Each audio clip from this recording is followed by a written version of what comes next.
আসসালামু আলাইকুম রহমতুল্লাহ। আপনি রাস্তায় বের হইছেন মোটর সাইকেল নিয়ে, আপনার পিছনে আপনার সন্তান, আপনার স্ত্রী। আপনি আপনার মাথায় হেলমেট পরছেন, কিন্তু ভাই আপনার সন্তান, আপনার স্ত্রীর মাথায় তো হেলমেট নাই। আপনি কোন নিরাপত্তায় বের হইছেন?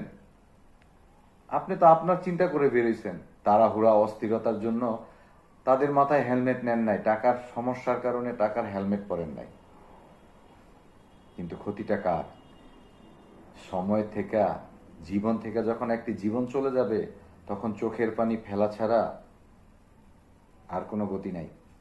তাই সময় থাকতে সাবধান হয়ে যান। যখনই ঘর থেকে বেরোবেন, অবশ্যই হেলমেট পরিধান করে বের হবেন।